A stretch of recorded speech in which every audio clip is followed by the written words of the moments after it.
Au nom de la loi, avec Maître Thibault du Manoir de Juhé. Bienvenue, Maître. Eh bien, merci de votre accueil, Jérôme, pour cette nouvelle émission. Toujours un plaisir de se recevoir. Alors, c'est un plaisir, et puis à chaque fois, Maître nous propose des thématiques pour que nous puissions mieux comprendre. Et là, il s'agit d'un décret qui oblige, hein, écoutez bien parce que ça intéresse tout le monde là pour le coup, véritablement, qui oblige les opérateurs et les réseaux sociaux à conserver vos données personnelles.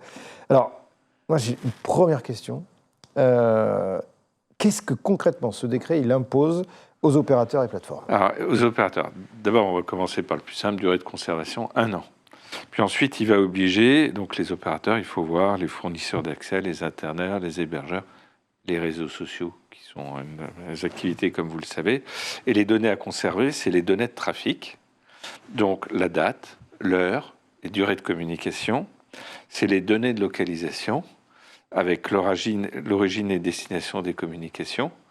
Alors, il y a une question que vous devez vous poser, c'est si j'utilise un VPN, est-ce que ça fonctionne, ça fonctionne pas? Ouais. Et est-ce qu'il y a des systèmes qui peuvent détecter les VPN? Moi, je pense. Et puis les métadonnées de connexion, c'est-à-dire les adresses IP, les caractéristiques techniques. Et puis, on a, face à quelque chose qui pourrait être intrusif, on a dit, mais c'est au nom de la sauvegarde de la sécurité nationale. C'est-à-dire? Alors là, vous posez une excellente question, parce que je me suis dit, qu'est-ce qu'on entend par là? Alors un décret, c'est un texte qui est toujours pris en application d'une loi, ou de plusieurs lois. Donc en fait, on va avoir plusieurs lois. Il y en a une qui est dans le Code des postes et des communications électroniques. Il y en a une qui est très connue pour les juristes, c'est la LCEN, c'est la loi pour la confiance dans l'économie numérique. Puis il y a un autre décret qui définit un peu les catégories de données, et on ne définit pas précisément ce qu'est la sécurité nationale. Et ça me pose C'est ce qu'on pourrait appeler une menace, c'est ça ce qu'ils veulent dire? Est-ce que c'est une menace? Est-ce que c'est quelque chose de réel? Est-ce que c'est la DZ Mafia? Est-ce que c'est un courant terroriste? Est-ce que c'est des bruits de bottes à nos frontières ou à des frontières pas trop lointaines? C'est pas précisé.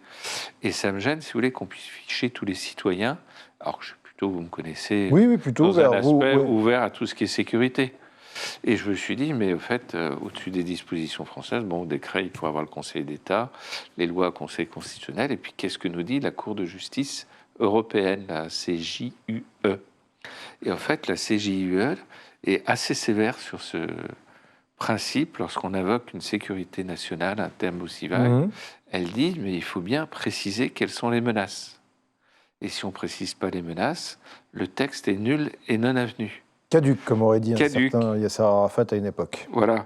Et puis, il faut définir la menace, limiter la mesure dans le temps, et puis on ne peut pas conserver de manière généralisée et indifférenciée toutes les données. Donc il y a quand même des barrières démocratiques qui sont posées. Alors après, dans les précédents jugés par la Cour de justice européenne, vous avez eu une association française en 2020 qui a obtenu satisfaction. Vous connaissez sans doute parmi les tenants, les associations protectrices des citoyens, c'est la Quadrature du Net. Mais là encore, on peut se demander pourquoi on a rédigé aussi brièvement ce décret. On a quand même des hauts fonctionnaires et des personnalités de gouvernement de très haut niveau, et ils auraient pu préciser quelle était la menace. Mais dans un tout autre domaine, vous avez ça doit être dans le Code pénal, les atteintes aux intérêts fondamentaux de la nation. Et en fait, c'est une notion qu'il a été extrêmement difficile de définir, notamment l'atteinte au potentiel scientifique et technique de la France. Qu'est-ce que ça veut dire? Donc, c'est pas le seul texte auquel on soit confronté avec les mêmes problématiques. Et dernière question, l'homme de loi que vous êtes, on a compris, alors que vous avez plutôt une sensibilité ici, au nom de la loi, nous exprimer à chaque fois, au parler notamment de la vidéoprotection, de pourquoi il faut bien sûr toujours encadrer, mais enfin, ça peut avoir un sens. Là, on a quand même le sentiment, parce que les métadonnées, ça reste quand même une mine d'informations ultra sensible. Et donc, l'homme de loi que vous êtes, si moi, demain, par exemple, je venais vous voir à votre cabinet, là, par exemple, si je prends mon téléphone, que je vais sur votre site Internet, c'est ce qu'on va demander à mon opérateur, c'est de conserver ça. Et il aura... non seulement on va lui demander, on va lui imposer, en fait. Exactement. D'accord. Et tout ça au nom de la sécurité nationale. Alors, il faut faire quand même un petit bémol, c'est voir qui peut accéder à ces données. Et alors, c'est pas explicité dans le décret ni dans les textes pour une application, mais ça sera probablement seulement les autorités judiciaires.